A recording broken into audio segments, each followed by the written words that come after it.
আসসালামু আলাইকুম, welcome to my channel Rani kitchen BD. খুব সুন্দর একটা রেসিপি নিয়ে আজকে চলে আসলাম। আমার আজকের রেসিপি গুঁড়া দুধ দিয়ে মজাদার একটা রসমালাই তৈরির রেসিপি। আমি আশা করছি রেসিপি ভালো লাগবে। ভালো লাগলে চ্যানেলটি সাবস্ক্রাইব করে রাখবেন। চলুন রেসিপিটা শুরু করি। এর জন্য এখানে আমি নিয়েছি একটা বোল এবং বোলে দিয়ে দিচ্ছি আমি 1 কাপ গুঁড়া দুধ। এরপর এখানে আমি দিয়ে দিচ্ছি বেকিং পাউডার দিচ্ছি 1 চা চামচ। ঘি দিয়ে দিচ্ছি।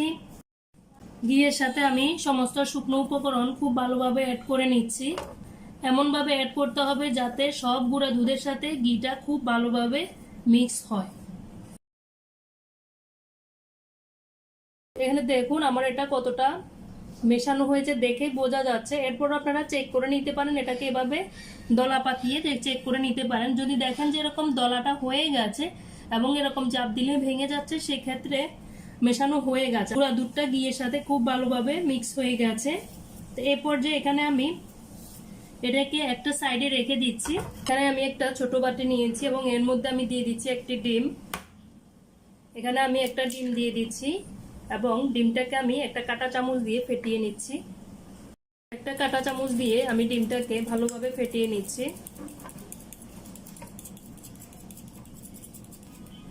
1 মিনিট ধরে এটাকে জাস্ট একটু ফেটিয়ে নিলেই হবে। আমার এটা ফেটানো হয়ে গেছে। এ পর্যায়ে এটাকে আমি গুঁড়া দুধের সাথে অ্যাড করে দিচ্ছি।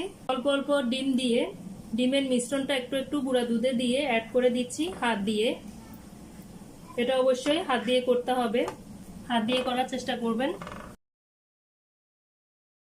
ফেটানো ডিমটা আমি একটু একটু করে দিচ্ছি, গুঁড়া দুধটা অ্যাড করে দিচ্ছি। এরকম করে গুঁড়া দুধটা মোটামুটি আমার এটা অ্যাড করা হয়ে গেছে। খুব ভালোভাবে আমি এটাকে মথে নিচ্ছি। এখানে আমার গুঁড়া দুধের মিশ্রণটা আমার তৈরি হয়ে গেছে। 10 মিনিটের জন্য আমি এটা রেস্টে রাখছি, যাতে এখানে যে বেকিং পাউডার আমি দিয়েছি সেটা একটু অ্যাক্টিভ হয়, সেজন্য 10 মিনিট রেস্টে রাখছি যে কোনো একটা ঢাকনা দিয়ে ঢেকে। তো এখানে আমি 10 মিনিট পর ফিরে এলাম এবং হাতটা একটু পরিষ্কার করে এখানে আমি রসমালার শেপটা দিয়ে দিচ্ছি।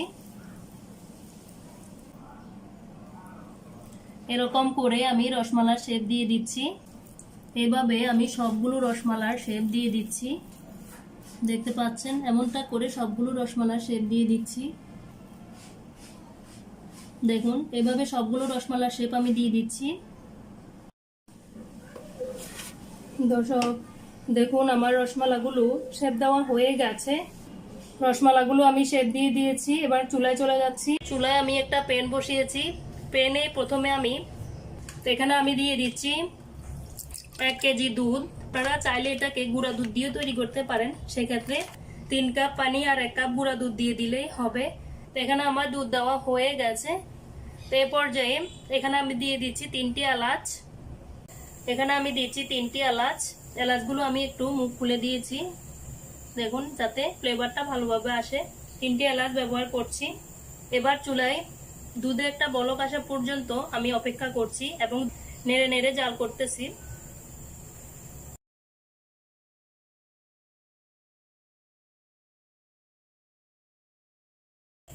এই পর্যায়ে এখানে আমি দিয়ে দিচ্ছি 1 কাপ চিনি।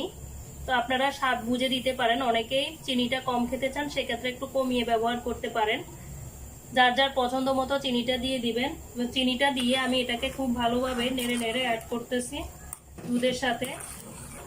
এভাবে আমি দুধটাকে জাল করে নিচ্ছি। দুধে আমার 2-3টা বলক এসেছে।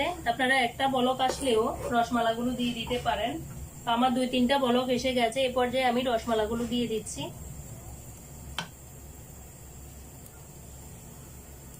রসমালাগুলো কিন্তু একটা বলক আসলেই রসমালাগুলো কিন্তু ফুলে ডাবল হয়ে যাবে।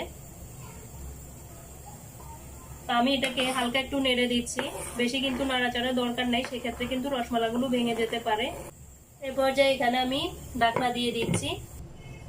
দর্শক দেখুন, এরই মাঝেই আপনারা দেখতে পাচ্ছেন, নিশ্চয়ই দেখে বুঝতে পারছেন, রসমালাগুলো 2-1টা বলক আসলেই একদম ফুলে ডাবল হয়ে যায়। যেমনটা চান শেপটা তেমনটাই দিবেন। এই পর্যায়ে আমি দেখে নিচ্ছি যে আমার রসমালাইটা কতটা ঘনত্ব হয়েছে। তো আপনারা চাইলে এটাকে আরো ঘন করে নিতে পারেন, আপনাদের পছন্দ মতো এটাকে ঘন করে নিতে পারেন। তা আমার এখানে আপনারা দেখে বুঝতে পারছেন নিশ্চয়ই আমার রসমালাইগুলো কেমন হয়েছে। এরকমটা একদম ফুলে ডাবল ডাবল হয়ে গেছে। তো চেক করে এটাকে নামিয়ে নিতে হবে। তো এই পর্যায়ে আমি চুলাটা অফ করে দিচ্ছি, বলে আমি রসমালাইটা নিয়ে নিচ্ছি। এরকম ব্রাশ করে আপনারা রসমালাইটা তৈরি করে নিতে পারেন। যদিও আমি চুলায় দেখিয়েছি, এখানে আমি আরেকবার আপনাদেরকে চেক করে দেখাচ্ছি কেমন হয়েছে। এমনটা হলে রসমালাইটা পারফেক্ট হয়েছে বলে বুঝতে পারবেন। এখানে আমি একটা রসমালাই আপনাদেরকে কেটে শেয়ার করতেছি। দেখুন, এখানে আমি একটা রসমালাই নিয়েছি এবং এটা কেটে আপনাদেরকে দেখাচ্ছি কেমন হয়েছে। এর ভেতরটা কেমন হয়েছে আপনারা একটু দেখে নিন। এর ভেতরটা কেমন হয়েছে, কতটা ফাঁপা হয়েছে দেখুন। আমার রেসিপি ফলো করে আপনারা রসমালাইটা অবশ্যই বাসায় একবার হলেও ট্রাই করে দেখেন। আমার রেসিপি যদি ভালো লেগে থাকে অবশ্যই একটা লাইক দিন এবং বাসায় তৈরি করে দেখেন এবং কমেন্টে জানান কেমন হয়েছে। আমার সব রেসিপি যদি ভালো লেগে থাকে চ্যানেলটি অবশ্যই সাবস্ক্রাইব করুন, পাশে থাকা বেল আইকন বাজিয়ে দিন যাতে সবার আগে নোটিফিকেশন আপনাদের কাছে পৌঁছে যায়। আজকে তাহলে এ পর্যন্তই। আল্লাহ হাফেজ।